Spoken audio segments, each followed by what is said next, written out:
Merci beaucoup, Dominique, d'être parmi nous aujourd'hui. D'autant que le contexte qui se des perturbations, des difficultés ou des mobilisations, peu importe le terme qu'on emploie, fait en sorte que les conditions ne sont peut-être pas idéales, mais on sera peu nombreux, comme dans un séminaire restreint, pour l'écouter. Dominique Garand est un professeur au département d'études littéraires de l'UQAM. Il enseigne la rhétorique, l'analyse de discours, les théories du polémique et le roman italien. C'est un spécialiste des modes d'écriture agonistique, c'est-à-dire la polémique, le pamphlet, les textes littéraires de combat. Il a publié un livre remarqué en 1989 qui a pour titre La griffe du polémique. Il a aussi publié État du polémique en collaboration avec Annette Eward en 1998 et récemment Portrait de l'agoniste de Gombrowicz aux éditions Libère. Il est auteur d'un essai sur la tradition littéraire québécoise qui a pour titre Accès d'origine ou Pourquoi je lis encore Groux, Basile, Ferron, point de suspension, publié aux éditions Urtubise HMH, un ouvrage qui a été couronné du prix Jean-Étienne Blais en 2005. Dominique Garand est membre du Centre de recherche interuniversitaire sur la littérature et la culture québécoise. Il occupe en outre le poste de directeur de la collection Les Cahiers du Québec, toujours aux éditions Urtubise, depuis 2008. Alors, je vous souhaite la bienvenue.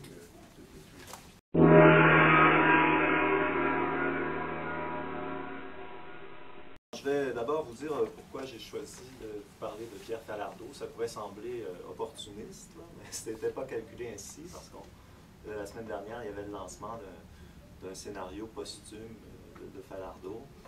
Et aussi dans le contexte de la grève étudiante, j'ai des échos. Parfois, certains étudiants, je ne dirais pas qu'ils se réclament de lui, mais enfin qu'ils sont inspirés par sa manière de résister et par aussi peut-être son style de polémiste. Alors c'est, bien entendu, ces questions-là sont tout à fait pertinentes pour moi. Simon, en relatant un peu mon parcours, a mentionné des ouvrages qui situent bien quels sont les champs d'intérêt, c'est-à-dire d'une part la polémique, et Falardeau en est un exemple. C'est peut-être le dernier grand pamphlétaire que le Québec a connu, et peut-être aussi un des plus extrémistes, mis à part peut-être Val d'Ombre dans les années 30, Val d'Ombre qui était le pseudonyme de Claude-Henri Grignon. De ce point de vue-là, déjà, c'est intéressant et c'est pour ça que je m'intéresse à cette figure. Et un autre aspect aussi de mes publications, il y avait ce livre Accès d'origine qui parle de la tradition littéraire québécoise, la question du nationalisme aussi à travers les œuvres de Ferron, par exemple, de Basile et même de Lionel Groux, qui était un objet de discussion intense tout au long des années 90. Alors, bien entendu, Falardeau aussi s'inscrit dans ce mouvement-là et pose un certain nombre de questions qui ont été débattues très, très fermement il n'y a pas si longtemps et qui continuent, même si les choses se sont un peu tassées pour certaines d'entre elles, continuent quand même d'habiter les esprits, ça ressurgit ponctuellement. Alors, moi, ce que j'ai voulu faire, c'est de me situer par rapport à Pierre Falardeau, parce que j'ai un rapport un peu ambivalent à son égard. D'une part, parce que spontanément, je dirais, je le dis de toute façon très subjective, c'est quelqu'un qui m'est plutôt sympathique. Contrairement à l'image qu'il a pu projeter, pour moi, la perception que j'en ai, c'est que c'est une bonne personne. Je le dis dans des termes un peu naïfs, là, mais enfin, c'est quelqu'un en qui je reconnais une valeur humaine importante, un engagement, une fidélité aussi à ses valeurs. Mais d'autre part, bien entendu, il y a certaines de ses prises de position, je ne parle pas sur le plan même des idées, mais dans la manière de faire, qui ont un peu heurté ma sensibilité, surtout dans les derniers temps de sa vie. Il est mort en 2009, je me rappelle.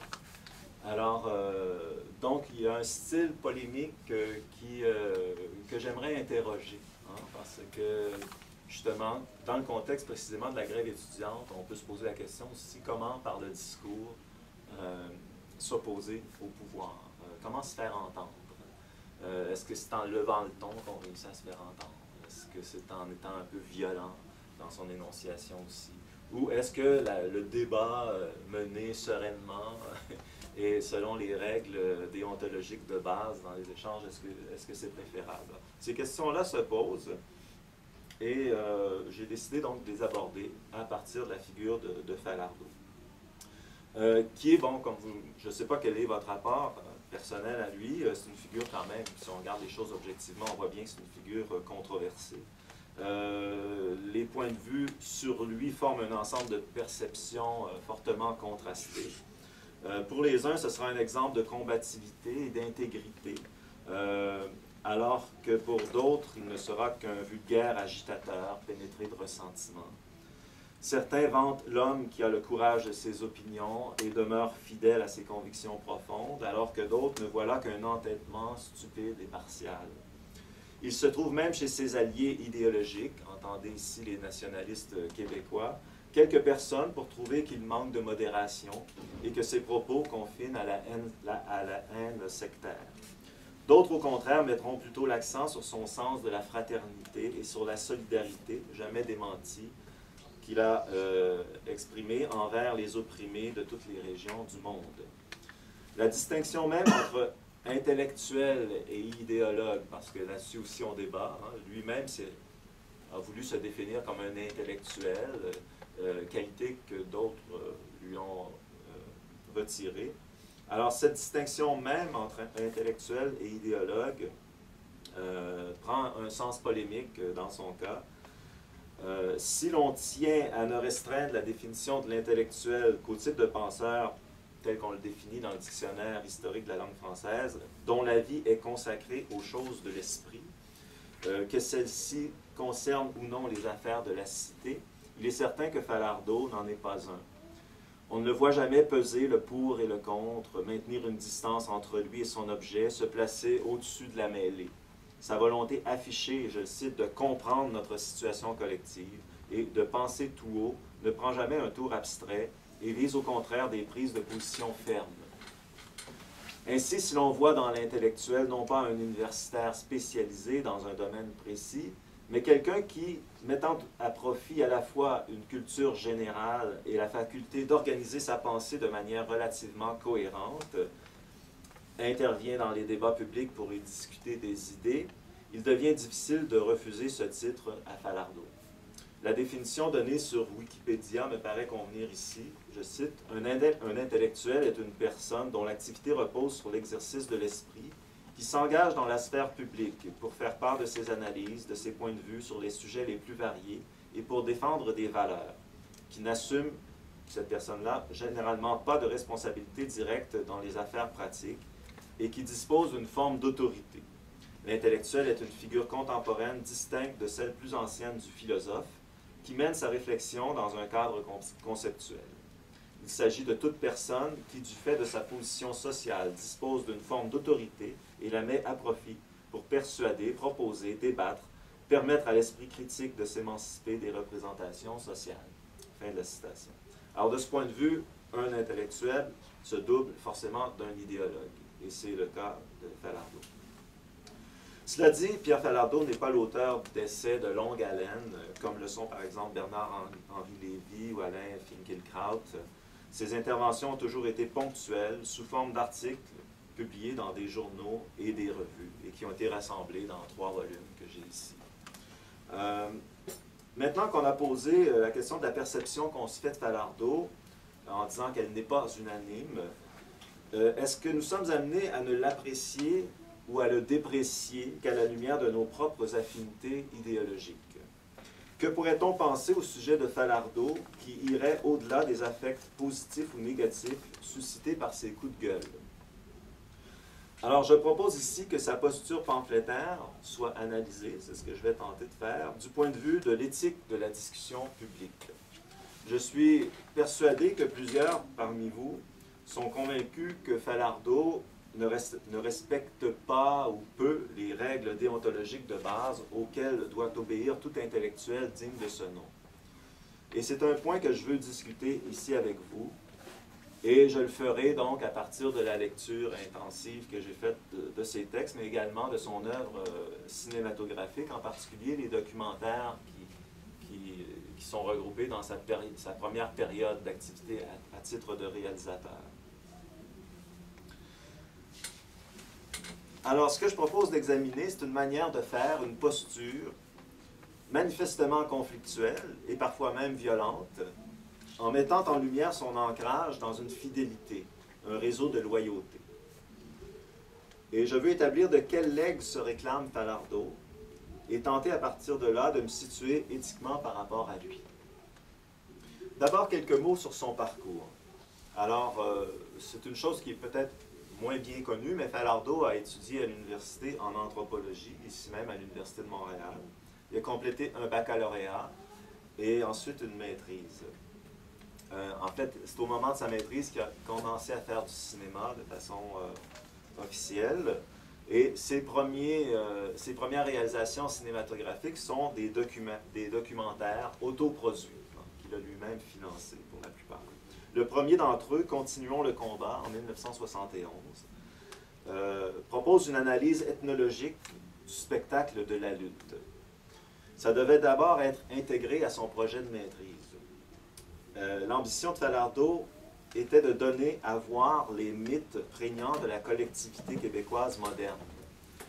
Et son directeur lui a signalé l'existence de l'ouvrage de Barthes, intitulé Mythologie, où il y a un texte justement sur le catch. Falardeau ne le connaissait pas, il a découvert que donc il y avait une affinité entre sa propre démarche et ce que Barthes avait pu écrire à ce sujet. Donc, de voir dans certaines manifestations modernes, sportives ou autres, la mise en place du mythe. Cependant, Falardeau, qui est plus ou moins à l'aise à cette époque-là avec l'écriture, préfère l'approche filmique. Alors, pour introduire une distance dans le regard que nous portons sur la lutte professionnelle, Falardeau commence par montrer des scènes d'un rituel étrange des Tamouls caraïbéens. Il fait parler un Québécois en voix off, en train de juger comme étant barbare de tels rituels, barbares et incompréhensibles. Puis, après quelques images qui présentent le spectacle de la lutte, il demande en quoi ce rituel est plus civilisé que le précédent. Donc déjà une posture critique qui s'installe dans la comparaison entre deux manifestations ethnologiques. Alors, il commence dès lors à en exposer la dimension symbolique, celle dans la lutte telle qu'elle était représentée à la télévision aussi dans les années 70. Ça s'est appelé la lutte Grand Prix, je pense, un certain temps. Bon. Alors, il commence à en exposer la dimension symbolique, celle d'un combat, d'une lutte entre le bien et le mal. Il décrit chaque acteur du rituel, les représentants du bien, les représentants du mal, l'arbitre qui n'arrive pas à imposer sa loi devant les méchants qui enfreignent le règlement, ce qui oblige le bon à se tirer tout seul du pétrin. Enfin, il montre les réactions vives des spectateurs et l'effet cathartique qu'a sur eux ce spectacle. Donc, dès ce premier film, déjà, se laisse entrevoir une tension interne qui va parcourir l'ensemble de l'œuvre de Falardeau. Cette tension nous est révélée par le commentaire d'accompagnement produit par le cinéaste dans le coffret « À force de courage ». Donc, il y a un commentaire qui accompagne le film dans l'œuvre elle-même, une voix off, mais aussi on peut écouter dans le coffret un commentaire surajouté où Falardeau décrit lui-même comment il en est venu à faire ce film. Alors, Falardeau confie alors qu'il ne se sentait pas à son aise dans le milieu universitaire au moment où il travaillait à son mémoire de maîtrise, mais qu'en revanche, il retrouvait son élément lorsqu'il se rendait à l'aréna pour assister à un match de lutte. Falardeau évoque le langage prétentieux pratiqué à l'université et cette tendance à se perdre dans l'abstrait. La lutte et la boxe, elles, rassemblent une foule populaire qu'il aime filmer, une foule qui vit l'événement avec passion. Toutefois, et c'est là que se profile la contradiction qui va gréver la démarche du réalisateur, l'analyse que fait Falardeau de ce rituel populaire tente à montrer que les spectateurs sont emportés dans un théâtre déréalisant et en bout de ligne aliénant. En effet, le spectacle agit comme un opium pour le peuple, en procurant une solution imaginaire à la situation de domination que la réalité lui réserve quotidiennement. Dès lors, le regard ethnologique de Falardeau introduit une distance critique entre lui et ce peuple dont il se sent pourtant solidaire. Et il se demande, peut-on souhaiter quelque chose de mieux à ce peuple qu'un tel divertissement? Alors, ce que je veux exposer ici, c'est cette contradiction interne qui se révèle dans l'exercice même de Falardeau. Et je veux sonder ça plus en profondeur. Alors, qu'est-ce qu'on peut souhaiter de mieux pour ce peuple? Falardeau se met alors à traquer les rêves que l'on propose au peuple pour lui faire oublier sa situation. Dans À mort, son deuxième documentaire, il filme le parc Belmont, sa faune, ses numéros, la foule qui y circule. Ici, pas de commentaires en voix off. Il laisse les images parler d'elles-mêmes. Le discours cinématographique adopte des régimes de figuration qui seront ceux privilégiés par Falardeau tout au long de son œuvre, le parallélisme et l'antithèse, principalement. Dans À mort, par exemple, les plans sur la foule du parc Belmont alternent avec des images d'abattage dans les porcheries. Le film tend à suggérer que les manèges et numéros du parc Belmont sont autant de manières d'apprivoiser la mort, mais dans une forme d'exposition qui en signe en même temps le déni. Le regard porté par Falardeau fait passer de la fascination au sarcasme. La culture populaire, dans ce qu'elle a de plus authentique, est-elle en train d'être avalée par la bouffonnerie kitsch d'un populaire de pacotille, tel qu'on le voit mis en scène au parc Belmont? Ici encore, la sympathie naturelle du cinéaste envers le peuple se double d'une angoisse devant les pièges auxquels il se laisse prendre. Je saute par-dessus les deux films suivants, Les Canadiens sont là et Le Magras, dont le commentaire m'obligerait à dévier de mon propos. En 1977, paraît À force de courage, documentaire tourné en Algérie auprès des ouvriers agricoles réunis en coopérative. Falardeau donne à voir une lutte de libération qui a réussi, tant sur le plan socio-économique, les travailleurs autrefois exploités sont maintenant maîtres de leurs moyens de production, que national, dans le mouvement de décolonisation. Le film ne le dit pas explicitement, mais plusieurs textes ultérieurs de Falardeau confirment que l'une de ses préoccupations touche ici le peuple québécois, dont il souhaite une libération semblable à celle observée en Algérie. Mais c'est surtout dans Pea Soup, 1978, sans doute le documentaire le plus élaboré de Falardeau, que l'intrication entre le national et le social est la plus manifeste. Pea Soup est constitué uniquement d'images et de discours en prise directe, sans commentaire d'accompagnement. Le réalisateur procède par collage de films, de photos, d'extraits de séries télévisées qu'il a piratées, et bien entendu d'images qu'il a lui-même tournées avec Julien Poulin. Et je fais une petite parenthèse ici pour signaler une des qualités de ce Falardeau, réalisateur de documentaires. Une chose qui le distingue, c'est cette audace qu'il a eue, une audace qu'on pourrait qualifier de juvénile peut-être, mais de filmer dans des endroits où on n'avait pas accès absolument, en se faisant passer pour un étudiant, en jouant la naïveté. Et finalement, ça lui ouvrait des portes. C'est ainsi que le Magras, par exemple, porte sur le corps policier tel qu'on l'éduquait ou on le formait à Nicolet. Et quand le film est sorti, les gens qui lui avaient permis d'entrer de filmer ça étaient très, très mécontents. Et même s'il n'y avait pas de commentaires, c'était simplement le film qui parlait de lui-même.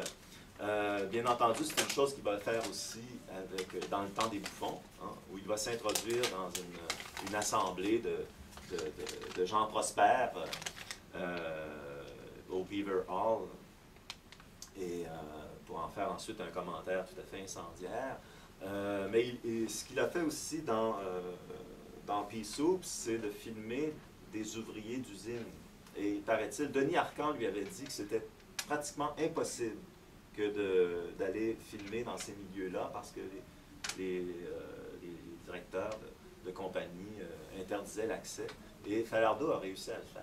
Et ça donne des images assez saisissantes pour montrer justement ce qu'il va appeler le travail aliéné et aliénant. Alors, je ferme la parenthèse. Donc c'est tout un collage dans Pea Soup de séquences qu'il a filmées lui-même, mais de choses qu'il est allé chercher à la télé, l'indicatif du monde de Disney, par exemple, ou un discours de Pierre Elliott Trudeau, etc. Le montage opère une mise en contraste de réalités antithétiques, d'une part des travailleurs d'usine sur des chaînes de montage à la chaîne, un peu répétitif, sur des chaînes de montage, d'autre part la culture de l'évasion et de la consommation que propose le cinéma, la télé, la propagande politique. Entre ces deux pôles, un ingénieur industriel qui expose les méthodes appropriées pour rendre les ouvriers plus productifs et heureux. Des piliers de taverne de l'Est de la ville, un soir de tirage du million. Un enfant de l'Est qui, tout en mangeant le contenu d'un baril de poulet frit à la Kentucky, décrit ce qu'il ferait avec $1 million. La foule entourant le défilé des joueurs du Canadien après leur obtention de la Coupe Stanley. Un discours à la nation de Pierre-Éliott Trudeau, particulièrement vide de contenu, etc. Le discours du film est sans ambiguïté. Il s'agit d'opposer la dure réalité du travailleur aux rêves mensongers qu'on tente de lui faire avaler. En 1977, Falardeau renoue avec le discours critique des années 60 qui consistait, par exemple à travers le joual, à offrir au peuple un miroir de son aliénation pour ainsi l'entraîner vers une conscience de classe propre à stimuler son désir de libération. Si le discours est clair, ses implications le sont moins. Tout d'abord, il faut s'interroger sur l'association spontanée du travailleur aliéné et du peuple québécois colonisé. Falardeau juxtapose la lutte nationale et la lutte sociale.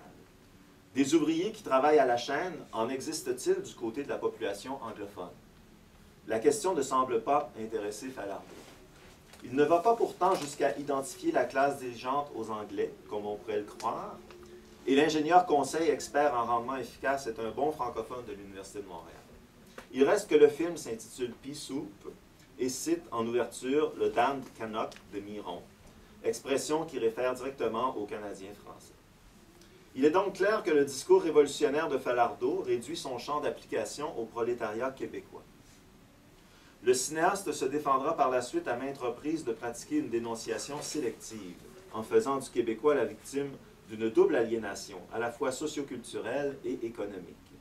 Il soutiendra de plus en plus fortement, devant ses détracteurs d'obédience marxiste, l'importance de donner priorité à la libération nationale avant de s'attaquer à la justice sociale, stipulant que l'éviction de la première, au profit de la deuxième, entraînait à long terme un génocide culturel. Et je fais remarquer en passant que telle était aussi la position de Jacques Ferron, ce qui a entraîné sa démission du PSD, Parti social-démocrate, l'ancêtre du NPD, et le début d'une relation antagonique à Frank Scott. Parce que justement, il avait jugé que le PSD évacuait trop rapidement la question nationale au profit d'une approche sociale globale qui réunirait tous les travailleurs, un peu selon la vulgate marxiste, les travailleurs du monde entier. Falardeau se montrera aussi solidaire de tous les peuples opprimés, mais justifiera sa concentration sur le problème québécois en montrant qu'il en va de même pour tous les peuples. Les Juifs luttent pour la libération des Juifs, les Irlandais pour la libération des Irlandais, les Palestiniens pour la libération des Palestiniens, etc. Il interprétera à juste titre, je crois, l'évocation des luttes ouvrières ou du combat des Amérindiens comme des stratégies perverses du gouvernement fédéral pour faire perdre sa légitimité au nationalisme québécois. Dans le genre, qu'est-ce que vous avez à revendiquer, vous n'êtes pas pire que d'autres, il y en a des plus dominés que vous encore, donc c'est une façon de noyer le poisson. Et je dis perverse parce que dans ce contexte, les luttes des ouvriers et des Amérindiens n'intéressent pas vraiment les politiciens qui les évoquent. Ceux-ci ne les font jouer que stratégiquement, comme arme de combat contre leur principal adversaire, le nationalisme québécois. Cela dit, il faut accepter d'interroger un autre élément de tension dans le discours de Falardeau à l'égard de l'aliénation vécue par les travailleurs québécois. Si les ouvriers agricoles algériens ont réussi à redevenir maîtres de leur sol et de leur force de travail, quel horizon de sens attend l'ouvrier québécois des usines au lendemain de sa libération? Pea Soup présente en parallèle du monde abétissant de l'usine le monde de rêve que propose le pouvoir. Aller à Disneyland, posséder une belle maison avec des électroménagers. Est-ce là ce qui attend le travailleur libéré de son joug? On comprendra que Falardeau espère pour lui autre chose. Mais quoi? Il y a quelque chose de dramatique dans le schéma oppositionnel dressé par Falardeau, puisque ce dernier ne peut souhaiter aux classes dominées une amélioration de leurs conditions qui irait dans le sens promu par la classe dirigeante. son cinéma ne franchit pas le seuil, donc, d'une mobilisation en vue d'une meilleure qualité de vie. Il s'enrage contre l'aliénation du peuple et encourage la haine de ceux qui l'exploitent. Mais il paraît au même moment interdire toute assomption dans un succès social, tel que défini, évidemment, par la société. Voilà d'ailleurs pourquoi on le verra plus tard fustiger des réussites québécoises, dont on pourrait tirer fierté, comme celle de Céline Dion ou du Cirque du Soleil. Comme il fustigera le cinéma d'inspiration hollywoodienne que les cinéastes québécois se sont mis à produire à un certain moment donné, dans les années 80. Ou encore ce cinéma qui traite des états d'âme ou des déboires sexuels de la classe bourgeoise. Petite pointe ici au déclin de l'Empire américain, bien entendu. Comme il affichera son dédain des gens bien au parler châtié, mais artificiel, que l'on trouve à l'université ou à Radio-Canada. La constante de toutes ces réussites, aux yeux de Falardeau, est qu'elles sont de seconde main, si vous prêtez l'anglicisme, et suivent une voie empruntée aux dominants. Ces Québécois, répétera-t-il à maintes reprises, consacrent leur talent à faire de l'Américain mieux que les Américains. Ce prototype du Québécois aliéné qui réussit trouvera sa représentation dans Elvis Gratton. Alors ici, ce que je veux mettre en relief, c'est cette contradiction interne. C'est cette difficulté aussi à résoudre la situation problématique qui est présentée. On veut désaliéner, mais de quelle façon? Qu'est-ce que sortir d'une aliénation? Est-ce que c'est... Dans le cas des travailleurs algériens, ça va parce qu'ils deviennent maîtres de leurs instruments de production, comme je l'ai signalé, et ils continuent dans un esprit social, dans une pensée sociale.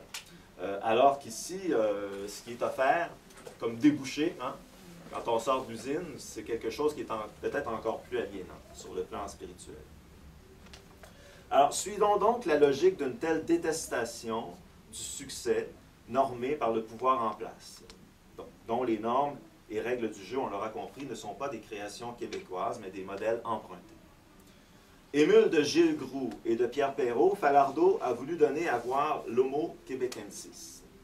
Mais alors que les personnages de Perrault semblent tenir un langage souverain, ce qui, somme toute, on pourrait le dire, n'est qu'une illusion, car leur univers, qui est resté intact par manque de contact avec la grande ville, est en fait clos sur lui-même et en train de disparaître. Mais il y a quand même cette image-là, des habitants de l'île aux Coudes qui ont un parler qui est séduisant. On n'a pas l'impression devant eux, en les écoutant, de se retrouver devant des êtres aliénés, tout au contraire. Alors, mais ceux que Falardeau filme, lui qui est montréalais, sont issus de la classe ouvrière des quartiers miséreux de Montréal. Le regard que porte sur eux le cinéaste est ambivalent. Il se sent solidaire de leur souffrance, mais il déteste leur soumission aux rêves qu'ont instillés en eux les dominants. Dans la scène, c'est une scène assez fameuse, de l'enfant qui mange du poulet frit Kentucky, l'amusement et la sympathie de Falardeau et de Poulain sont audibles. Cet enfant est un pur, rien chez lui n'est détestable, mais il est aussi le pur produit d'une situation aliénante. Il porte en germe le destin d'un Elvis Gratton. Il est difficile de conduire cette misère vers son dépassement dialectique, car elle cohabite avec un certain coefficient d'authenticité que le sujet risque de perdre s'il accède à l'éducation. Il n'est pas étonnant du reste que Falardeau, lui-même, malgré sa culture et son éducation, n'ait jamais voulu quitter le terrain d'une parole pauvre. Pas étonnant qu'il n'ait pas engagé pour la narration d'accompagnement de ses films des professionnels de la parole, ceux qui étaient les plus populaires à l'époque, les Michel Garneau, les Pierre Nadeau. Il assumera lui-même cette tâche en maintenant sa voix dans le registre du parler populaire avec ce fort accent qui le caractérise. Il faut d'ailleurs reconnaître à ces documentaires de ce point de vue une forte originalité. Mais un paradoxe se profile tout de même ici, qui emprisonnerait le dominé dans sa misère, celle-ci étant devenue garante de son authenticité. De ce point de vue, on pourrait faire un parallèle entre Falardeau et Pasolini, qui s'est fait connaître comme le chantre du sous-prolétariat des faubourgs romains. D'ailleurs, on a reproché à Pasolini certains traits qu'on reproche également à Falardeau dans son rapport justement aux classes exploitées. C'est que Pasolini filmait aussi ces gens-là, du sous-prolétariat avec un regard d'une grande affection. Mais on lui a reproché d'avoir un regard populiste, parce qu'il y avait une forme d'idéalisation de cet État-là, et ce qui allait à l'encontre d'une volonté, hein, au sens marxiste, de libération, hein, de travailler à la libération. C'est comme si ces classes-là perdraient de leur pureté et de leur beauté, parce qu'il y avait une dimension aussi esthétique à tout ça, perdraient de leur beauté et de leur pureté en grimpant dans l'échelle sociale ou en se libérant de leur misère. Et c'est quelque chose, c'est un paradoxe que je décèle aussi chez Falardeau. Je ne voudrais pas donner l'impression que Falardeau n'a pas développé une conscience de ce paradoxe. Il est au contraire interprété, il l'a au contraire interprété à la lumière de l'histoire du peuple canadien-français devenu québécois. Ce que voit Falardeau dans l'après-conquête, dans l'acte d'union, dans la confédération et dans le fédéralisme d'aujourd'hui, c'est l'histoire d'un peuple qui travaille, oui, à son émancipation, mais qui ne peut le faire que dans le cadre prescrit par l'autorité qui l'a d'abord assujetti. Ainsi, le Canadien français peut réussir, mais en autant qu'il se soumette aux règles imposées par l'autre, en autant qu'il en adopte les valeurs. Les rares fois où il a tenté d'imposer ses propres lois, 1838, 1970, 1980, 1995, il s'est fait écraser. Alors que des esprits plus positifs et pragmatiques considèrent que malgré tout, le peuple québécois s'en tire bien et peut prospérer, je pense à Michel Brault, un autre cinéaste, qui, en même temps que Falardeau, a produit un film sur les patriotes. Et alors que le film de Falardeau peut être déprimant, parce que là, ils sont pendus, et puis ils cherchent à créer un sentiment de révolte, le film de Brault, lui, passe de ce sentiment de tristesse vers des images du Montréal contemporain, prospère.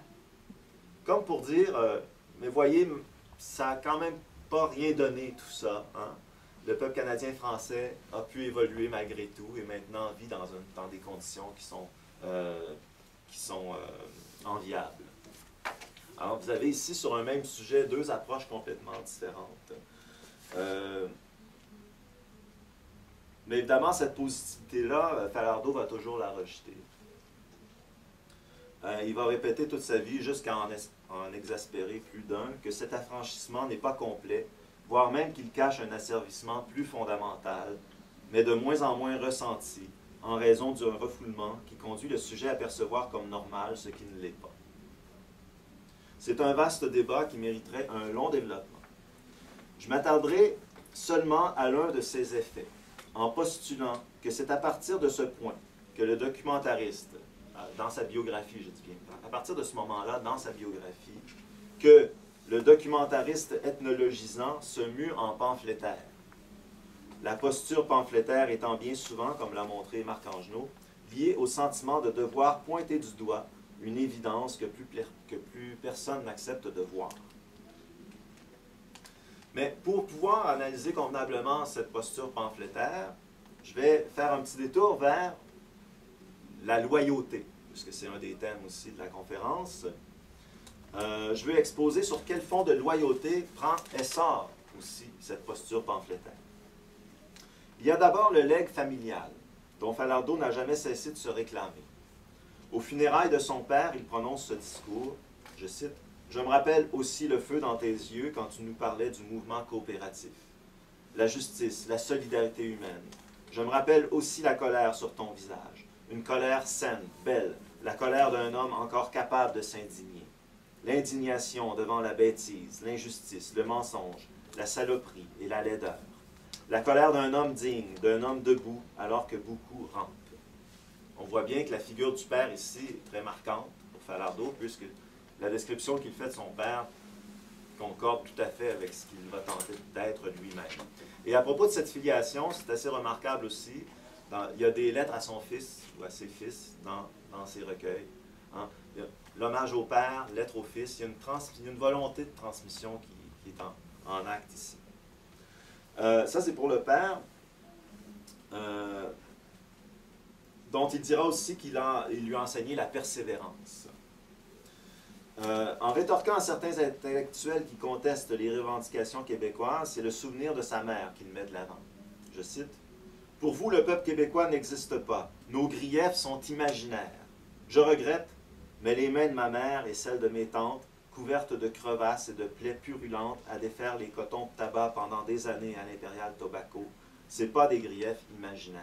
Je les ai vus, et tous vos doctorats et vos analyses à la noix ne me convaincront jamais que j'ai rêvé. » Ailleurs, il réitère sa reconnaissance envers sa mère, je cite, « Elle m'aura appris à sa façon le désir comme dans El Sur de Solanas, le désir de liberté, le désir comme preuve du vivant, le désir de durer contre la génération des morts qui impose son pouvoir.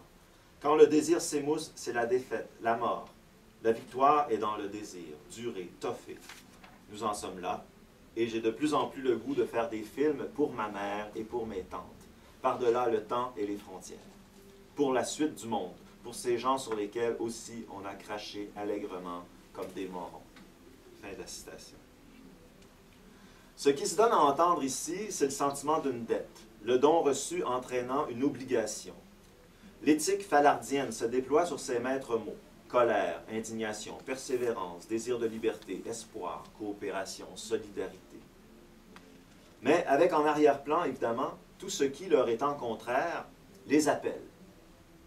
Une telle interpellation, familière, je crois, à nombre de Québécois d'origine canadienne-française, nourrit en son sein une structure de confrontation.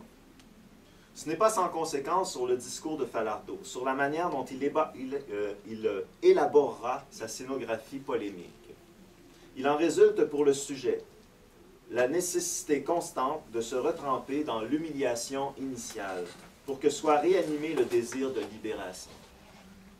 D'où ce constant rappel des défaites québécoises, la conquête, la répression des patriotes, l'annihilation du FLQ, les 2 référendums, etc. Alors que la majorité des nationalistes québécois sont accablés ou fatigués, comme l'écrivait Aquin, par ce syndrome de l'échec, Falardeau, au contraire, épuise une forme d'énergie associée à l'espoir, comme si les vaincus du passé pavaient la voie aux vainqueurs de demain. Cela dit, et je ne l'avance pas comme une conclusion, mais seulement à titre hypothétique, on peut se demander si ce sujet falardien est psychiquement apte à assumer la victoire. Quel espace de parole a-t-il aménagé pour un déploiement de sa liberté hors de la dynamique antagoniste? Vaincre signifie quitter l'enveloppe du vaincu, quitter une certaine douleur où s'est logé l'être, et on l'a vu, l'image de la mère. Quitter une misère humaine à partir de laquelle l'être s'est défini. Ce problème déborde largement la seule personne de Pierre Falardeau et se pose à tout le peuple québécois depuis l'avènement du PQ au pouvoir. Assumer une position d'autorité n'est pas une mince affaire. La culpabilité n'est jamais loin, qui se manifeste dans la peur de déplaire et d'être jugé, dans le sentiment de ne pas occuper légitimement cette place qui était pourtant naguère un objet revendiqué. Sentiment confus aussi d'être devenu à son tour un dominateur. On sait que on se démène aussi dans ces affects-là, principalement à l'époque du dernier référendum, mais ça a continué depuis. Falardeau donne parfois l'impression d'avoir dépassé ce syndrome. On reconnaîtra qu'il l'a bien identifié. Dans même passage, il exhorte les Québécois à cesser d'avoir honte ou peur d'affirmer leur être. Mais que signifie être soi dans son cas? Pour paraphraser Michel Cusin, on a souvent l'impression qu'être celui qu'il est, EST, ne se fait que dans le rapport à l'autre qu'il est, HAIT. Je cite Falardeau, « Mon imaginaire se construit contre le néocolonialisme, l'impérialisme et le bon goût bourgeois. » Parlant de la dynamique profonde du discours polémique, Dominique Megnaud écrivait aussi qu'on la reconnaissait à cette dépendance qui s'installe entre l'être et l'être contre. Je ne puis m'affirmer qu'en prenant appui sur ce que je déteste. Donc, c'est cette structure conflictuelle ici que j'aimerais, au travers de laquelle j'aimerais élaborer. Je pense qu'on a commencé à être 10, donc il me resterait à peu près. On va y arriver. Je pourrais citer de nombreux exemples pour attester cette hypothèse. Je n'en retiendrai que 2. En 1989, Falardeau écrit une lettre de recommandation pour Richard Desjardins. Pour vanter ses mérites, voici comment il procède. Je cite. « J'aime bien Desjardins. Dans ce monde aseptisé, cravaté, désodorisé, il reste pour moi un des derniers humains. Des mots et des musiques qui ont du poids. Au travers de toutes ces chansons mielleuses pour adolescents attardés, enfin quelque chose. Au travers de toutes ces musiques décoratives pour centres d'achat de banlieue, enfin une lueur, un éclair. Au travers de tous ces jingles en marshmallow rose pour consommateurs endormis, un espoir. Au travers de toutes ces vedettes chromées, chaînées, préfabriquées, standardisées, approuvées, marketées, mises en marché, un être humain. » Fin de la citation. Deuxième exemple, en 2003, mort de Pierre Bourgault. Falardeau envoie son hommage au Devoir. Je cite. « Pierre Bourgault est mort, c'était quelqu'un. Les hommages pleuvent de partout. Il y a d'abord les camarades qui tentent de dire leur peine, qui remercient l'homme du fond du cœur, qui continuent d'espérer.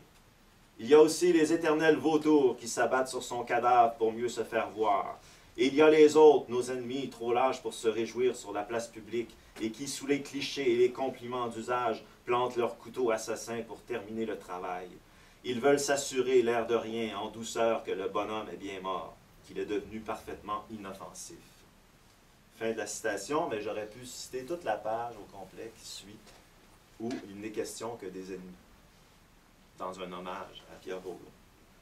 Alors ici, un hommage devient réquisitoire contre tous les ennemis de l'indépendance. C'est ainsi que la parole de Falardeau se déploie sur un fond d'hostilité. Elle accomplit son désir d'indépendance en marquant son opposition, sa résistance, son refus.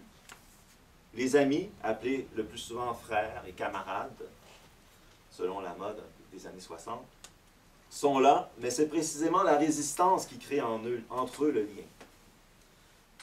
Est-ce là une limite du discours de Falardeau? Donc je m'interroge sur cette dynamique-là. Je l'ai exposée, je pense qu'elle est claire. On voit bien que cet antagonisme marque toutes ces propositions, c'est-à-dire cette manière de ne parler du positif qu'en passant par le négatif. Mais la question que je me pose maintenant, est-ce qu'il n'en va pas toujours ainsi, même si parfois c'est caché? Toute aventure signifiante ne suppose-t-elle pas un agone, un refus de l'état des choses, une insatisfaction, un inassouvissement? Et je me rappelle une phrase de Gombrowicz que j'ai beaucoup étudiée à une certaine époque. Je ne sais pas qui je suis, mais je souffre quand on me déforme. Et je pense à la grève étudiante en ce moment. Comment cette opposition-là crée de la conscience, permet à un discours de s'élaborer. On cesse de maintenir le petit train-train, tout à coup, il y a un éveil qui se fait. Et cet éveil-là n'a lieu que parce qu'il y a de l'opposition. Donc, il y a quelque chose de structurant là-dedans, qu'il ne faut pas rejeter du revers de la main. Mais ce que j'observe chez Falardeau, c'est que peut-être qu'il y aurait une forme d'enfermement dans ce schéma-là. Et c'est là le piège que je décèle dans si je veux procéder de façon critique, là. Et aussi parce que je le mets en comparaison, j'ai parlé de Gombrowicz, j'ai vu la façon dont Gombrowicz procédait dans sa lutte. Je pense à Solers, par exemple. Solers pouvait écrire une phrase dans Portrait du joueur qui se lit ainsi. Un récit ne vaut que par ce qui aura tenté de l'empêcher de l'écrire. On voit bien que, encore là, le jeu de l'opposition qui permet de faire advenir une parole. Sauf que Solers, qui est quand même l'auteur d'un fort volume intitulé La guerre du goût, où il s'en prend à un adversaire, il est aussi l'auteur d'un autre livre qui s'appelle Éloge de l'infini, d'un autre qui s'appelle Paradis, où tout à coup se déploie une expérience différente, une expérience du hors-temps, en dehors de ces schémas d'opposition-là. Alors, donc c'est possible. C'est possible de mener une lutte sans se faire piéger par le schéma antagonique. Je pense à Hugo dans Les Châtiments aussi. Peut-être les textes les plus forts pour marquer une opposition à un régime. Mais en même temps, ces textes-là alternent avec d'autres textes davantage orientés vers la célébration, le rassemblement, sans qu'on fasse intervenir en sourdine la présence de l'ennemi. Alors, cette logique antagoniste, est-ce que vous devez tous partir à 1 heure? J'aimerais savoir. mais ça ne sera pas si long. Mais je voudrais quand même aller au bout de mon idée. Donc, cette logique antagoniste qui informe tout son travail, il n'est pas étonnant de retrouver à partir de là, chez Falardeau, une surabondance des figures d'opposition, de renversement, comme l'antithèse, la rétorsion. À ceux qui l'accusent d'être vulgaire, il rétorque « Moi, ce que je trouve grossier, ce sont les grands ballets canadiens déguisés en québécois sur une musique de Gilles Vigneault, en collant avec ceinture fléchée et chemise à carreaux. Comme entreprise de mystification et folklorisation d'un peuple, je trouve ça d'une subtilité, subtile, mais grossier et méprisant. Grossière et méprisante aussi l'entreprise de désinformation systématique de Radio-Canada. Les nouvelles et le point, quelle grossièreté! On censure et on ment dans un français international. On trafique la nouvelle, on travestit la réalité, on nous dilue dans le grand tout avec la bouche en trou de cul de poule. La véritable grossièreté, elle est là, des vedettes cravatés, pomponnées, désodorisées, des experts diplômés, autorisés, certifiés, des penseurs patentés, gradés, achetés, des serviteurs domestiqués, médaillés, repus, des journalistes à gage, à job, à votre service, énormes et grossiers. Dans le temps des bouffons, son plus célèbre pamphlet, il y va d'un chiasme. Au Ghana, les pauvres mangent du chien. Ici, c'est les chiens qui mangent du pauvre. Alors, ces quelques observations sur les figures rhétoriques les plus usuelles dans le texte de Falardeau me conduisent à traiter d'un dernier point incontournable lorsqu'il est question de lui et des critères qui fondent une éthique de la prise de parole publique. L'agression verbale, l'injure, l'insulte, l'argument ad hominem. Une étude complète devra être écrite un jour sur cette question, qu'on peut aborder de différentes manières, à partir de la poétique, parce qu'il y a quand même, et même lui-même se réclamera d'une certaine poétique de l'invective, sur le plan pragmatique aussi, est-ce que c'est efficace ou non, sur le plan psychologique, qu'est-ce qui est derrière ça, quels sont les affects qui sont mobilisés, sur le plan moral, est-ce que c'est bien de traiter son adversaire de trou de cul, bon. Est-ce que, sur le plan idéologique aussi, est-ce qu'il y a un rapport entre l'injure? Hein? Marc Angenot, par exemple, lançait l'hypothèse que l'injure scatologique se retrouvait la plupart du temps dans la pensée des gens de droite. Il faudrait vérifier. Bon. Donc, ce sont toutes ces distinctions qu'il faut faire. Il faut distinguer aussi entre l'injure et l'invective, entre l'injure qui est adressée directement à un interlocuteur et celle qui est indirecte. Hein. Qui prend l'autre pour cible, mais en s'adressant à quelqu'un, à un tiers. Distinguer aussi les divers types de cibles, parce que l'injure n'a pas la même portée si je dis un tel, je le nomme, hein, ou si je parle en général, les riches, les dominants, c'est très très général, ou les cibles collectives, des regroupements, par exemple, les féministes, les nationalistes, le PQ. Bon. Alors, ce sont différents types de cibles et ça ne fonctionne pas toujours de la même façon, ça n'a pas toujours la même portée. Alors, Falardeau a laissé de lui l'image d'un homme capable de traiter ses adversaires de tous les noms. Hein, trou de cul, merdeux, face de rat, pitoyable blondasse, porteur de crotte, ordure, pourriture, etc. J'aimerais toutefois préciser que cette propension à jeter son fiel lui est venue progressivement. Dans ses premiers textes, il dénonce vigoureusement, il proteste, il accuse, il menace et sacre à l'occasion, mais il ne franchit pas vraiment le seuil du propos haineux. C'est vers le milieu des années 90 que ce style s'est développé chez lui. Comment l'expliquer? Par cette suite de déboires dans le financement de ses films? Dans la montée de l'antinationalisme? Sans doute. Après le référendum de 1995, Falardeau ne fait plus de quartier à ses adversaires, qu'il n'espère même plus convaincre de quoi que ce soit. Il est juste de dire que le passage à l'injure signale l'échec de l'interlocution. Chercher à convaincre l'autre conduit à développer un certain sens stratégique, à tempérer les agressions, à feindre au moins la délicatesse. Si cette possibilité n'existe plus, que l'autre est devenu un ennemi total, ou qu'il n'y a plus rien à attendre de lui, aussi bien ouvrir toutes grandes les vannes. Au moins, peut-on alors compter sur l'appui de ceux qui éprouvent les mêmes sentiments que les nôtres. C'est bien le parti que semble avoir pris Falardeau après 1995, et on remarque de fait que ses textes les plus virulents ont été publiés dans un mensuel ami, Le Québécois. Encouragé sans doute par les réactions positives de son entourage, ainsi que par le succès du temps des bouffons, Falardeau ne s'impose plus de limites. Mais il y a plus. Il réussit à élaborer une justification éthique et intellectuelle de cette posture outrancière. En 1999, en introduction à une lettre envoyée au directeur de Téléfilm Canada, il écrit par exemple « On me reprochait encore une fois d'aller trop loin. C'est inacceptable. Je découvre aujourd'hui que l'important, c'est peut-être ce trop loin. C'est inacceptable. L'acceptable est sans intérêt puisqu'il est acceptable. Et au milieu de gens qui ne vont nulle part, en mettant simplement un pied devant l'autre, on a l'air d'aller trop loin. » Fin de la citation. L'argument me paraît plutôt sophistique. Il s'appuie sur des présupposés contestables, que les gens font du surplace, que l'inacceptable est forcément subversif, donc progressiste. En 2004, son éloge funèbre de Claude Ryan, qui se terminait par un retentissant « Salut pourriture », lui attire de nombreuses critiques. Falardeau a dépassé les bornes, dit-on. Il répond à l'aide d'une pirouette langagière, faisant des gardiens de la borne des bornés. Une rétorsion lui permet ensuite de montrer que l'adversaire, prompt à dépasser à critiquer les débordements langagiers, ne s'impose pas des bornes trop étroites quand vient le temps de combattre les séparatistes. Et là, il fait une allusion au scandale des commandites. Rétorsion, donc on retourne sur l'autre, son propre argument. Enfin, l'antiparastase, ça c'est un procédé pour s'emparer d'une critique qu'on nous fait pour la transformer en valeur positive. L'antiparastase permet de renverser en valeur positive le dépassement des bornes. Je cite. « Soyez rassurés, messieurs, dames, je plaide coupable. Oui, j'ai dépassé les bornes, et j'ai bien l'intention de continuer. C'est d'ailleurs ce que j'ai fait toute ma vie.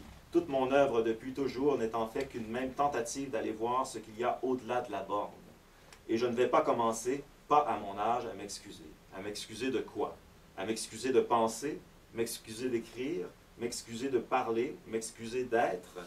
Collectivement, on s'excuse d'exister depuis 244 ans. Pour ma part, je considère que c'est plus qu'assez, fini, terminé. » Fin de la citation. Ainsi, injurier serait-il essentiel à la pensée et à l'être? Pour conclure une telle chose, il faut d'abord être persuadé que la société tient sur un tissu de mensonges, que tous les discours sont coincés dans la correction politique, et que choquer les bourgeois est en soi un acte de subversion politique. Encore une fois, j'insiste pour montrer comment l'affirmation falardienne est dépendante du monde qu'elle tient en exécration. Sa positivité est simplement le reflet inversé d'un négatif. L'autre trait qui ressort massivement des deux derniers exemples que je viens de donner est le suivant. Emporté par le souci de légitimer sa personnalité, de valoriser son éthos public et de se positionner par rapport, par exemple, aux journalistes, Falardeau relègue au second plan la cause qu'il défend. Non qu'il l'oublie, bien sûr, mais on peut démontrer qu'il la dessert. En effet, va pour le portrait en contre-pied de Claude Ryan et de son héritage, même s'il faut passer par des qualifications catégoriques comme préfet de discipline de couvent, petit gérant d'estrade pontifiant, auteur d'un minable catalogue de vœux pieux, petit politicien mesquin et provincial, etc. C'est irrespectueux et méprisant à souhait, mais au moins, ça peut se défendre. Mais en quoi salut pourriture est-il un acte de pensée? Invective surréaliste, peut-être, mais les surréalistes s'amusaient comme des gamins, alors que Falardeau est très sérieux. Même en dehors de toute considération morale ou bien pensante, du seul point de vue stratégique, peu de gains peuvent être tirés d'une telle sortie. Au contraire, Falardeau s'aliène définitivement ceux qu'il pouvait encore tirer de son côté, et quelques-uns de ceux qui y étaient déjà. C'est tout à fait dommage, car il y a eu une poésie de l'invective chez lui. L'invective peut secouer les esprits, en autant qu'elle soit dosée, en autant aussi qu'elle sonne juste, comme si un peu de la voix de Dieu se faisait entendre. De ce point de vue, le temps des bouffons représente un sommet, avec son concentré de rage, de haine, d'indignation, mais appuyé par des images dont il tire une signification puissante, ainsi qu'une lecture informée de l'histoire. Après, il semble que Falardeau se soit contenté d'être une caricature de lui-même. Au début, ses textes étaient mieux travaillés et fouillés. Il déployait un savoir historique considérable, fournissait des informations pertinentes sur les accointances entre gens de pouvoir, médias, producteurs, institutions. À partir de 2000, son discours devient répétitif et prévisible. Voilà. Je fais une petite conclusion rapide. En exposant les limites et les contradictions de Falardeau, je n'entends pas le discréditer globalement, comme plusieurs le font sans autre forme de procès. Un certain dénigrement qui repose sur une présomption d'intelligence n'est tout au plus dans les faits qu'une manière d'entretenir la domination d'un système déterminé à rester sourd aux cris qui traversent l'œuvre de Falardeau. Mon but n'est donc pas d'étouffer le cri sous prétexte qu'il serait primaire, mais de le relayer sous une forme qui introduirait un peu de dialectique. Mais même là, il faut prendre garde qu'une dialectique trop fine n'en vienne à bâillonner le caractère éruptif et dérangeant du cri. En préparant cette conférence, je me suis demandé pourquoi je tenais à défendre Falardeau aux yeux de ses détracteurs, alors que je ne saurais nier les réserves que j'entretiens à son égard et que j'ai exposées quand même. Le mince fil sur lequel j'essaie de faire tenir ma réflexion critique, je le désignerai à l'aide d'une image tirée de la littérature, ce sera la posture Laurana. Laurana est le nom du personnage principal d'un roman de Leonardo Sciascia, À chacun son dû. Humble professeur de province, homme du livre, il est conduit par une curiosité toute intellectuelle à sonder les raisons d'une mort qui lui paraît étrange, mais que les autorités judiciaires ont déclarée accidentelle. De fil en aiguille, il prend connaissance d'une vaste conspiration, on est en Sicile, rappelons-le, d'un réseau de corruption où sont compromis tous les notables de son village. Trop naïf pour affronter une telle organisation, il se fait piéger, puis tuer. Tout rentre dans l'ordre. En fait, ce que Laurana était en train de tirer au grand jour, tout le monde le savait, mais le gardait convenablement terré dans l'ombre. Si bien qu'après sa mort, le seul commentaire qu'on aura à son sujet sera « c'était un crétin ». Alors je dis ceci. Si Sciascia a mis en évidence la naïveté de Laurana, son manque de sens politique, voire même sa vanité et sa bêtise, ce n'est sûrement pas pour donner raison aux êtres corrompus qui, après sa mort, se seront gaussés de lui et de son échec. Merci. Merci beaucoup.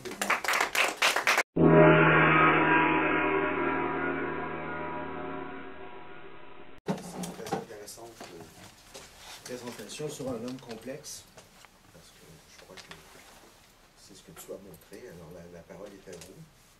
Et je crois que le sujet de la communication de Dominique est tout à fait intéressante à la fois par le propos et aussi par le personnage, encore une fois complexe, qu'a représenté Falardeau. Vous pouvez nous permettre de clore ce cycle. Il y en aura un autre la semaine prochaine. Nous n'en sommes pas là avec la reprise des cours, mais l'automne prochain. Alors à vous la parole. Non, il ne faut pas. Tout le monde regarde l'autre. Comme ça. Allez-y. Ok, je vous remercie, Monsieur Dominique, de me faire découvrir cet homme vraiment historique. C'est un grand homme pour moi. Cet homme que je trouve vraiment cohérent avec ses croyances. Il joue vraiment le rôle de l'intellectuel, comme le définit Edouard Saïd. L'intellectuel ne peut rien changer, mais quand même, il peut dévoiler. Il peut crier, il peut dire quelque chose, ce que font maintenant les étudiants. Et nous le faisons avec eux, bien sûr, en tant qu'étudiants, en tant que personnes qui croient aux revendications des étudiants. Donc, je vous remercie de me faire découvrir cet homme. Je vais lire, bien sûr, ses livres, je vais visionner ses films. Je vous remercie. Moi, je vous recommande de visionner ses premiers films, les documentaires. Bien entendu, les fictions par la suite peuvent avoir un certain intérêt. Mais Elvis Gratton, ça demande une préparation. Et ce que je dirais aussi par rapport à ce que vous signalez, c'est le problème aussi, il est historique.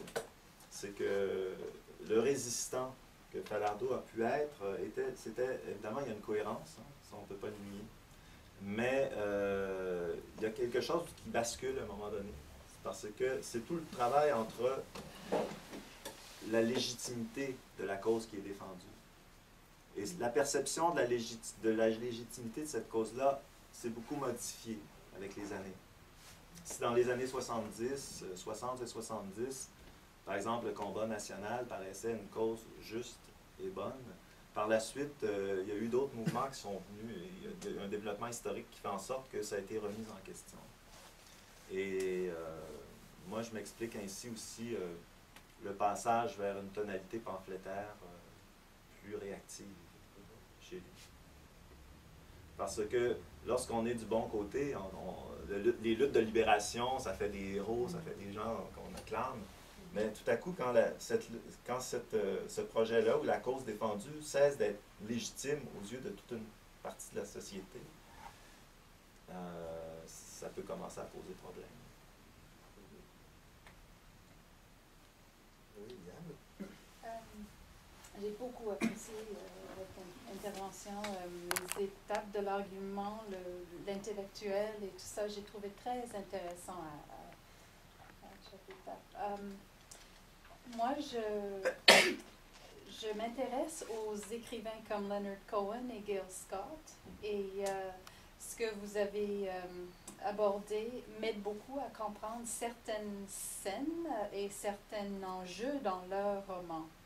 Je pense à un moment dans le roman de Leonard Cohen, Beautiful Losers, dans la parc La Fontaine, où il y a... oui, c'est une démonstration, Manifestation? Oui, une manifestation. Et les anglophones qui passent essaient de comprendre et se joignent à la foule. Et il y a un moment où je pense que c'est les paroles de Pierre Vallière qui sont évoquées. Et toutes les contradictions à propos du nègre blanc d'Amérique, etc., sont abordées. Alors, ce que vous avez dit à propos de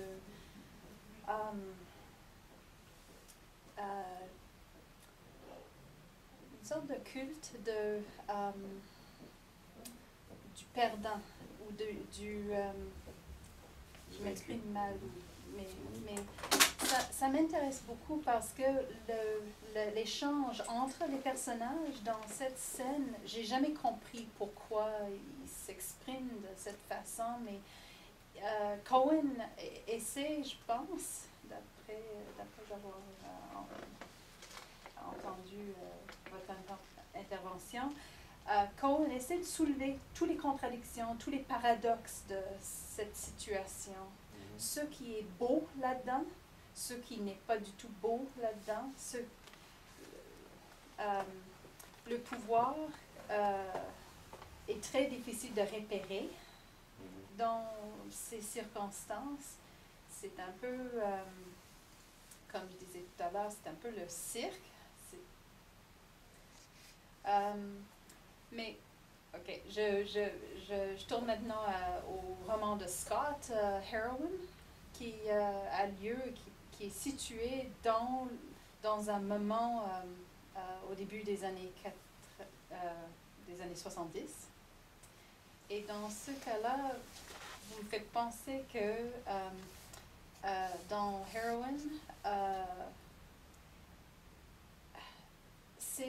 je pense que Falardeau doit faire partie des intellectuels publics ou des intellectuels contre lesquels l'héroïne se bat.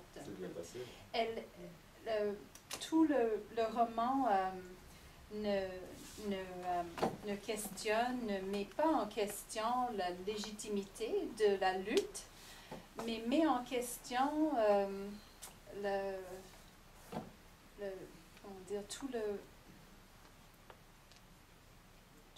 tout l'aspect masculin de l'entourage, etc. Une forme de misogynie, peut-être? Oui, ou plutôt, alors j'ai été très intéressée par ce que vous avez dit à propos du rapport avec son père, avec son fils, et après avec sa mère, et le fait que le désir joue un rôle très important dans le... Enfin, ça a été signalé, ça, que l'univers de Falardeau est un univers de gars. Et même sa femme, sa veuve, la semaine dernière, lorsqu'il y avait le lancement du scénario sur lequel il était en train de travailler à sa mort, qui se passe lors du premier conflit mondial. Alors, c'est des soldats dans les tranchées, des Canadiens français, mais qui rencontrent aussi d'autres soldats qui sont de la chair à canon, mais un Sénégalais. Bon. Mais elle dit, c'est typique d'un film de Falardeau, un huis clos des gars. Et effectivement, je ne sais pas si ça, certains l'ont interprété comme un signe, peut-être misogynie est un mot un peu fort, là, mais je ne sais pas si Gail Scott l'a perçu comme ça. Moi, je dirais non. C'est plutôt que c'est un peu enfermé. Il y a des bornes. Oui. C'est un peu, il y a des limites. Oui, oui. C'est juste que c'est ça. Mais oui. Excuse-moi, cette Non. longue histoire de mon rapport à votre... Mais Mais oui, comme j'ai envie maintenant de m'asseoir, revisionner certaines et de lire plus pour mieux comprendre le moment. Mais ce qui est remarquable, et ça, c'est pas moi qui l'invente, là, c'est que souvent, je parle de ça, moi j'ai voulu analyser l'ambivalence qu'il y a dans les premiers documentaires. En fait, c'est pas une ambivalence de sentiment, c'est une ambivalence sur le plan et il s'est souvent défendu Falardeau parce qu'on l'a accusé de mépriser le peuple. Justement parce qu'il pointait du doigt ce qu'il percevait comme étant des signes d'aliénation. Mais moi, je pense que c'est une accusation qui ne tient pas la route. Par contre, je comprends aussi qu'on ait pu penser ça de lui, justement à cause de cette double perspective. Une perspective de solidarité, puis en même temps, une rage de voir ce dans quoi est en train de basculer le peuple qu'il aime. Bon. Et cette même ambivalence des critiques, on la voit aussi dans les films plus récents, la série des Elvis Gratton. Et là, on pourrait peut-être faire des reproches à Falardeau de ne pas avoir affiné son discours. Parce que Elvis Gratton, c'est une représentation de l'homme aliéné, mais qui a réussi. Du Québécois qui réussit, mais en méprisant ses origines et en adoptant les normes de capitalistes américaines. Voilà. Sauf que c'est un personnage humoristique aussi. Et à un moment donné, la ligne de partage devient trouble. Je pense que, et ça se voit, on le comprend lorsqu'on voit des jeunes écouter le film, et tout à coup, pour eux, Elvis Gratton n'est pas un modèle négatif.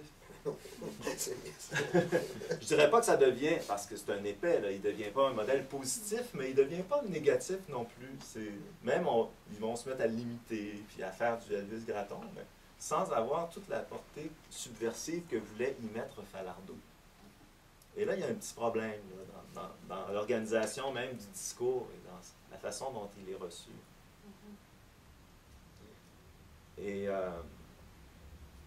Et l'autre truc sur lequel je voulais insister, c'est la question de la loyauté. Bon, j'ai voulu montrer l'articulation entre loyauté et conflit. Il y a cette fidélité, c'est beau en tant que tel sur le plan humain, on aime ça, les témoignages de Falardeau par rapport à ses parents. Mais en même temps, est-ce qu'il n'y aurait pas un piège là-dedans aussi? C'est-à-dire que, est-ce que nos parents, s'ils ont vécu la misère, souhaitent que leurs enfants soient fidèles aux conditions de vie qu'ils ont connues? Actuellement, le parent souhaite que son enfant se dégage de cette misère-là. Bien entendu, l'exemple du père chez Falardeau est positif de ce point de vue. Le père est persévérant, puis finalement, je ne l'ai pas relaté, mais il gagne ses élections avec Jean Lesage. Mais il y a un attachement à l'état d'être de la personne qui est dans une position dominée. C'est la formule que j'avais trouvée. Lorsque l'être s'est construit autour de cette identité-là, comment quitter cette peau sans justement trahir son être? C'est un problème que bien des intellectuels ont vécu, sans doute à travers le monde. Si je pense au Québec, par exemple, Fernand Dumont, il a métabolisé ça d'une autre façon. Lui aussi venait d'un milieu ouvrier et il a acquis une instruction, il est devenu un professeur d'université, mais il y a de très belles pages de lui sur cette rupture, ce fossé qui s'est installé entre son origine et ce qu'il est devenu. Et, mais disons que chez Fernand Dumont, la chose est davantage pensée que chez Falardeau. Là, on reste dans une émotivité, une stricte émotivité. Et il y a une chose que je remarque chez lui aussi, c'est que l'éthos est toujours la chose qui est mise de l'avant. L'éthos, c'est-à-dire la personnalité, ce qu'on dégage comme personne, les valeurs humaines. Et dans ces recueils, on voit qu'il y a certaines lettres adressées à des gens qui l'auraient jugé et qui se sont révélés à lui par la suite meilleure personne qu'il le pensait. Et là, il s'excuse. Il dit « Je t'avais mal jugé. En parlant avec toi, même si tu ne penses pas comme moi, j'ai vu que tu étais sincère. » Alors, quand on dit que c'est un personnage complexe, ça joue là-dessus aussi. Ça a l'air d'être un idéologue, un revendicateur, quelqu'un qui maintient une cause, qui défend une cause à tout prix. Et en bout de ligne, on se rend compte que ce qui l'affecte le plus, c'est l'attitude des gens. Et dans ces pamphlets, Le Temps des bouffons, c'est un pamphlet contre une attitude. Une série d'attitudes.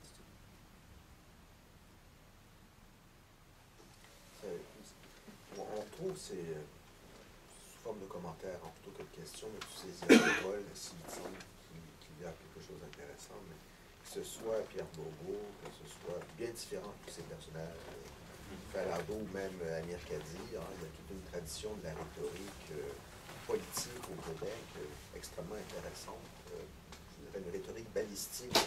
Bon, il suffit de se rappeler que Bourgault, lorsqu'il prend conscience de l'importance que revêt son discours politique pour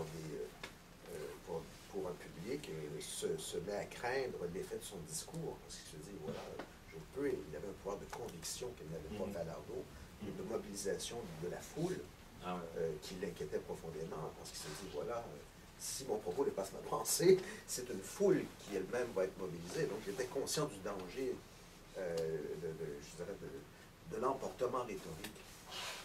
Ce qui m'a toujours frappé chez Falardeau, bon, d'une part, je considère que, par exemple, Le Temps des bouffons, pour moi, c'est un chef-d'œuvre. C'est d'une vérité, c'est cru, c'est à la fois aussi la description d'une sorte de décadence moche des élites canadiennes, françaises, et puis dans un décor, évidemment, si vous ne l'avez jamais lu, il faut voir Le Temps des bouffons. Mais il y a, me semble-t-il, chez Falardeau qui rejoint par son propos tout un discours, je dirais, de la rupture, de l'aliénation, un discours qui a vieilli évidemment très rapidement, puisque quand tu fais référence aux travailleurs algériens, on réfléchit à l'Algérie, même pas actuelle, mais disons des 20 dernières années, on voit bien que justement les luttes de décolonisation n'ont pas entraîné, dans tous les cas de figure, des libérations, en fait, libération nationale, oui, mais libération du peuple, c'est autre chose, en sorte, mais bon. Donc, évidemment, j'ai l'impression, et tu le mentionnais peut-être en référence à Falardeau, Solers, justement, a été en mesure de changer de registre, donc de créer. Il me semble que le drame de Falardeau, c'est d'avoir été l'homme d'une cause, qui peut être noble, qui peut être importante ou pas, selon les points de vue idéologiques et politiques qui sont retenus, mais qui mérite d'être défendu, évidemment, mais qui s'est arc-bouté. Et il y a eu un moment de bascule, où finalement la cause, en fait, ça n'a jamais été un homme d'abstraction, on le sait, mais où ce refus de l'abstraction, qui était souvent, à mon avis, assez puéril, s'est transformé carrément en invective, ce qui a desservi considérablement la cause qu'il voulait défendre, hein, donc par un retournement dont je trouve qu'il y a quelque chose d'assez tragique chez Falardeau, c'est-à-dire quelque chose de masochiste. C'est-à-dire, tu parlais tout à l'heure, ça m'avait frappé, c'était tremper dans l'humiliation. Tu parlais de Falardeau comme s'il fallait être trempé d'humiliation pour pouvoir défendre une cause, mais être dans l'humiliation pour pouvoir justement revendiquer un héroïsme. À partir du moment où on se situe dans une logique comme celle-là, c'est à la fois très douloureux, puis en même temps, au plan collectif, ça ne suscite pas des émancipations.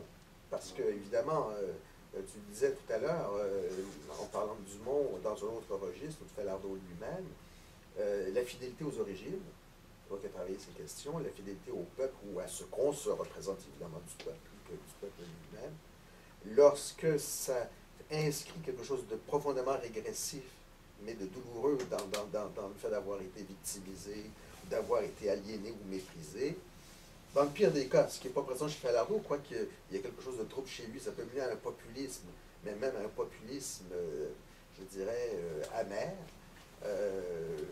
Et puis, de toute manière, ça ne suscite pas cette quête d'émancipation, de libération, ou je dirais même de normalité, qui est présente chez bien des gens. Hein, je veux dire, c'est un personnage complexe. Oui, parce que comment...